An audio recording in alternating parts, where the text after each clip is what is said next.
Queridas, querides, queridos, sou o Vincent Filari. Hoje eu tô aqui para falar sobre a trilha de Anjo Mal, a versão de 1997. Antes você já sabe o que eu vou te pedir, né? Se inscreva no meu canal, me dê o seu like, ative o sininho. E vamos agora falar de Anjo Mal, que foi a primeira novela escrita por Cassiano Gabus Mendes para a TV Globo, em 1976. Foi um grande fenômeno de audiência essa saga da ambiciosa e apaixonada babanice, que lutava pelo amor e pela conta bancária do seu patrão, o Rodrigo Medeiros. A Maria Adelaide Amaral, 21 anos depois, em 1997, ela que aliás entrou na TV Globo pelas mãos do Cassiano Gabus Mendes, ela assinou o remake dessa novela. E foi outro grande sucesso. Foi o primeiro trabalho autoral da Adelaide na TV e foi também o meu primeiro trabalho na televisão. Eu que entrei ali como colaborador, então tem muito amor envolvido aqui. Olha só, a sua trilha nacional, que traz na capa o Cadu Moliterno, que nessa versão interpretava o protagonista, o Rodrigo Medeiros, o alvo do amor da Nice. Esse disco vendeu 57 mil cópias. Um número, na verdade, até que modesto para os padrões da época. O grande destaque aqui, e a minha música predileta também, é mesmo Meu Mundo e Nada Mais, do Guilherme Arantes.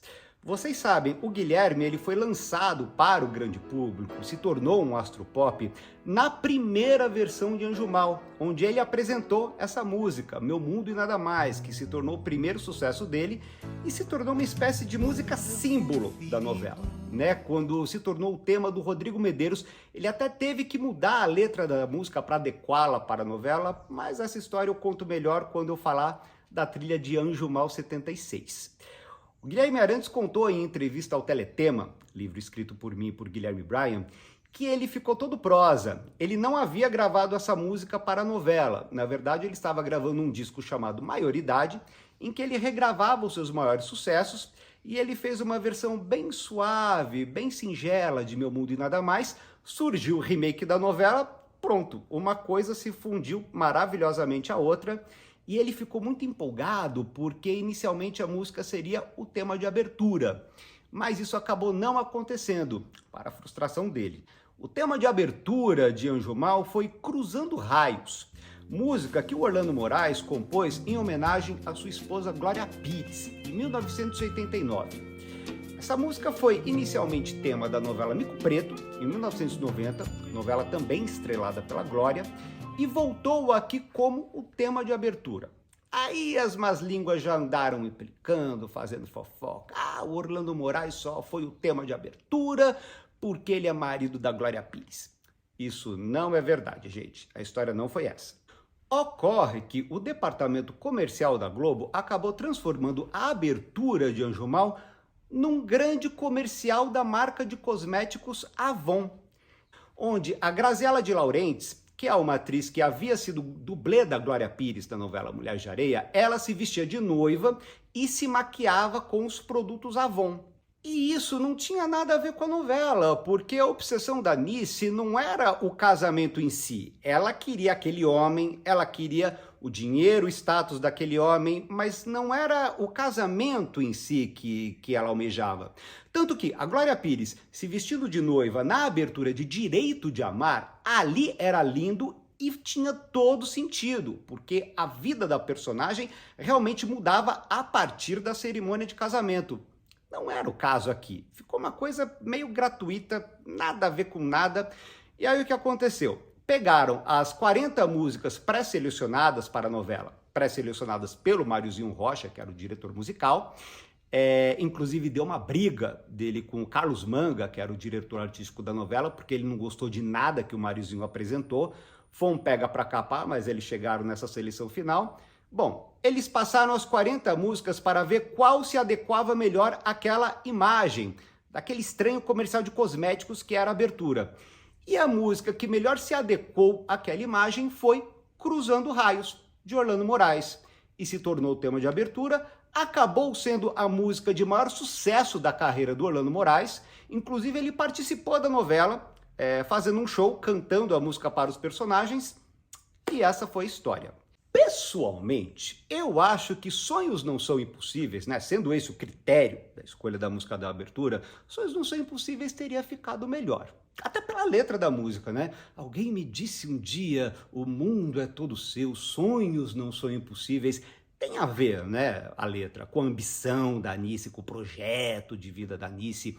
E a música em si, ela é toda dengozinha, né? É aquela música boa de você ouvir enquanto passa um blush, né, gente? Já Cruzando Raios é uma música que não diz nada de concreto, né? Estrelas vão fugindo, nosso amor sumindo, cruzando sobre raios, antenas de TV.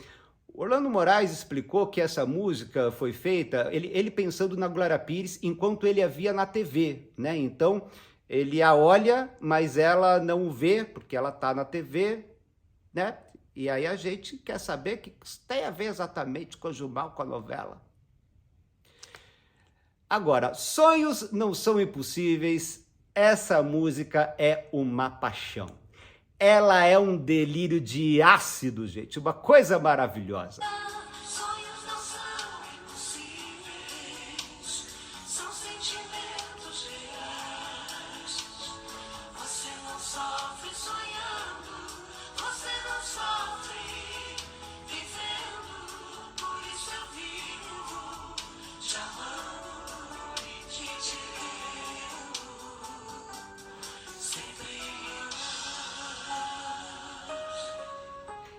Entenderam?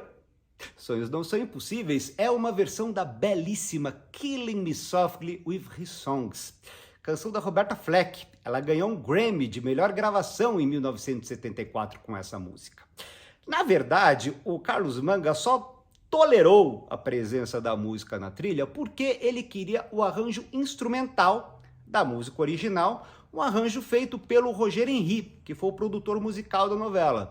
Tanto que a versão instrumental do Roger Henry tocou muito mais do que a versão cantada da Adriana. Sonhos Não São Impossíveis foi o tema da Paula, a personagem da Alessandra Negrini. A princípio, uma menina bobinha que ficava dividida entre o noivo, o Rodrigo Medeiros, e o irmão dele, o playboy safado mulherengo, Ricardo, personagem do Leonardo Brício. Aí vejam só. Eu fiquei encarregado de ler todo o original do Cassiano Gabus Mendes, o texto original da novela, porque o xerox estava meio apagado e a Adelaide, naquele momento, ela não tinha nem tempo de ler o original e nem condições oculares, por causa da condição em que o original estava. E aí eu li a novela toda e fiquei encarregado de transmitir a ela o que poderia ser mantido e o que havia ficado defasado, que deveria ser modificado. Eu acho que essa foi a minha principal tarefa, assim, nessa novela. Eu escrevi muito pouco, né? 18, 19 anos, imagina que Maria Adelaide Amaral ia me dar essa moral. Adelaide, na verdade, ela escreveu essa novela muito sozinha. Ela dividiu o capítulo com Bosco Brasil, o Bosco ficou na novela entre os capítulos 30 e 130, mas também as escaletas que a Adelaide mandava para o Bosco, bastava basicamente ele transcrever o que ela havia feito.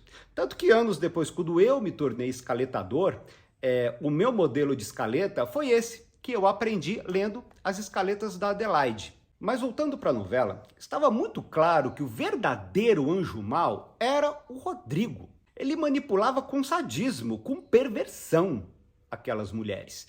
Isso em 76 era possível. Em 97, nem pensar. Era preciso que as mulheres fossem as condutoras da história e não reféns daquele homem neurótico. E outra coisa, em 1976 realmente era um escândalo social um homem rico se casar com uma empregada doméstica. Em 1997, ninguém mais dava bola para esse tipo de coisa, isso era bobagem. E uma última consideração, em 76 a mulher pobre ela ainda não tinha estofo, estrutura para ser de fato uma vilã. E em 97, seria moralmente condenável a gente ter uma mulher pobre como vilã. Sendo assim, se Nice não podia ser a vilã, se Rodrigo não podia ser o vilão, para quem ia sobrar essa bucha em 97? Ah, acertou, sobrou para a Paula. E eu acho que essa sugestão foi a minha modesta marquinha nesse trabalho. Curiosamente, essa sugestão aconteceu quando a novela já estava no ar. a gente estreou com 30 capítulos escritos. E quando nós vimos, Anice, interpretada pela Glória Pires, era uma mocinha cega de amor, perdida de amor. Então não existia dinheiro, não existia ambição, não existia nada. Tanto que o Carlos Manga colocou como música tema dela, Eu Sei Que Vou Te Amar. Música muito conhecida de Tom Jobim e Vinícius de Moraes, que havia sido no ano anterior tema do Casal Central de Explode Coração. 10 anos antes, tema do Casal Central de Bambolê. Enfim, é uma música razoavelmente gasta pela teledramaturgia como tema romântico, tanto que foi tema de muitas novelas posteriormente. E aí, quando nós vimos Anice no ar com aquela música que a resumia como um ser que ama e ponto, e a Anice do texto, gente, ela não era daquele jeito não, a Anice do texto ela era mais heavy, mas não era aquilo que a direção e a atriz estavam fazendo. Então nós pensamos, como é que vai ser isso? Quem vai ser o vilão aqui? E foi aí que surgiu a ideia da Paula e que nós começamos a conduzir a personagem para a vilania. Foi quando ela passou de bobinha a demônia. Como assim? Essa babá vai ficar com o homem que foi meu noivo? Não, vou botar essa vira-lata no seu devido lugar. E como a Paula, na verdade, ela não gostava do Rodrigo, ela apenas não queria que uma babá ocupasse o lugar que era dela, esse triângulo amoroso acabou sendo muito representativo da luta de classes que a gente estava assistindo na sociedade brasileira naquela segunda metade dos anos 90. Mas, gente, vamos voltar aqui para a trilha, vai. Vocês já perceberam que é uma trilha vintage, né? Basicamente, até agora, só sucessos de épocas passadas. E continua, viu? Olha, Moon River. Moon River foi engraçado. Era o tema da mocinha da novela, a Lígia, papel da Lavínia Vlasak. E eu me lembro que o Carlos Manga, quando trouxemos a Lavínia Vlasak para a novela, o Carlos Manga falou, meu Deus, ela é a cara da Audrey Hepburn. E era mesmo. A Lavínia, gente, ela parecia um quadro de tão linda. Aí o que o Manga fez? Eles prenderam o cabelo da Lavínia como se fosse Audrey Hepburn no Bonequinha de Luxo. E aí o Manga trouxe Moon River, que era o tema do filme Bonequinha de Luxo. E aí o Roger Henry fez um arranjo instrumental lindo, com harmônica, parecia uma chanson. Ficou muito bonito, ficou perfeito. Aliás, falando em chanson, uma outra ideia do Manga foi a música Que Reste-t-il de nos amours, música que o Charles Trenet gravou na década de 40 e que foi muito marcada por ser o tema do filme Beijos Roubados, do François Truffaut, e já havia sido tema da minissérie Aeia Urca, dirigida pelo Manga, ali tema da personagem da Beatriz Segal, e o Manga quis trazer a música novamente aqui para novamente ser o tema da Beatriz Segal. Aqui em Anjumal, a Beatriz interpretava a socialite empobrecida Clotilde Jordão. Só que dessa vez não foi possível conseguir os direitos. O Manga então optou por Un jour tu verras, canção símbolo da Paris pós-guerra, pela sua letra positiva e esperançosa. Aqui a música está numa gravação que a Maísa fez em 1957. É uma linda canção, mas que não tinha muito a ver com a personagem. Aqui, novamente, a gente observa uma dissociação entre a intenção da autora e o que a direção e o elenco estavam apresentando. Porque a personagem no texto ela era uma megera divertida, só que a direção e a atriz queriam uma Clotilde romântica, uma Clotilde simpática. Eu me lembro que a Beatriz Segal, ela implicava um pouco com o texto, assim, porque a Clotilde Jordão fazia umas críticas sociais, aí a Beatriz chegava, não, eu não vou dizer esse texto porque eu sou amiga do presidente Fernando Henrique Cardoso. Ok, lá pelas tantas, a Adelaide ficou emburrada, ela falou para mim, ô Vincent, você junta todas as frases que a Beatriz não quis dizer, que eu vou colocar para a Ariclé Pérez dizer. A Ariclé interpretava a irmã dela, a Elisinha Jordão. Assim eu fiz, assim a Adelaide fez. Quando Beatriz Segal percebeu o que estava acontecendo, véi, pensa numa mulher brava. Dona Beatriz virou no giraia. Essa mulher virou uma onça. Ela tomou um ranço de Anjumal. Tanto que depois que acabou a novela, ela não falou mais um A sobre Anjumal. Entrevistas sobre vida, carreira, ela falava sobre tudo menos sobre Anjumau. Aliás, se alguém aqui encontrar Beatriz Segal falando em Anjumau em alguma entrevista, por favor, divida isso aqui nos comentários, porque isso vai ser raríssimo. Mas vamos voltar aqui para a trilha sonora, senão eu vou só ficar falando fofoca aqui. Fofoca de bastidor, mas é tão gostoso falar fofoca, né, gente? A história de Lily Brown é composta por Chico Buarque e Edu Lobo para o balé O Grande Circo Místico, acho que em 1983. Aqui tá numa gravação belíssima, em musicão de cabaré, bem apropriada pro Playboy do Leonardo Brício, o Ricardo. A gente tem Aimouraria, fado da década de 40, gravada pelo maior representante da música portuguesa no Brasil, o Roberto Leal. Era o tema de um imigrante português, o Seu Américo, papel do Sérgio Viotti. Ele vivia as turras com a Clotilde Jordão da Beatriz Segal, porque ele era um homem muito simples, era uma mulher snob, mas eu acho que eles ficaram juntos no final. Eu não tenho certeza, mas eu acho que eles ficaram juntos no final. Tem também o Roupa Nova, com uma versão da música The End of the World. É um hit da country music norte-americana da década de 60. É uma música linda, muito triste, na verdade. Essa música não chegou a fazer sucesso, porque, na verdade, em 97, o Roupa Nova já tinha saído das paradas musicais para não mais voltar. Vocês se lembram, né, gente? Nos 90 foi a ascensão da música sertaneja, pagode baiano, pagode romântico, axé. Então o panorama das paradas musicais foi se modificando.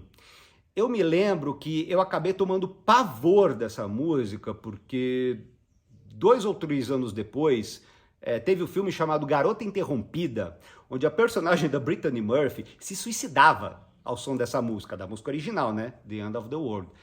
E aí eles descobriam o corpo dela e a música ficava tocando. Cara, eu fiquei uma semana sem dormir. É sério, eu não ouço mais essa música. Alright, fine. Be stupid.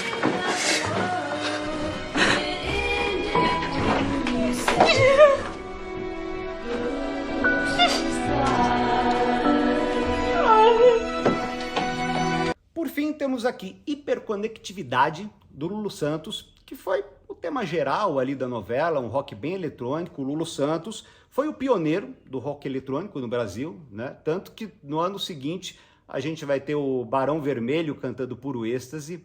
A gente tem Vânia Abreu, que é irmã da Daniela Mercury, com Ser Igual é Legal. A gente tem o Cláudio Goldman, filho do ex-governador de São Paulo, Alberto Goldman. Ih, gente, será que foi sugestão da Beatriz Segal? Brinks. A gente tem Miltinho, Luiz Melodia, Fernanda Abreu e Herbert Viana, esses dois cantando o dueto Um Amor, Um Lugar, do Herbert Viana, coisa linda. E, gente, é isso. Eu acho que esse vídeo ficou tão grande que eu vou dividir em 2. Fico aqui com esse nacional e depois vou gravar uma parte internacional. Enquanto isso, diz pra mim se você acha que sonhos não são impossíveis ou se são sentimentos reais. Beijinho, até já!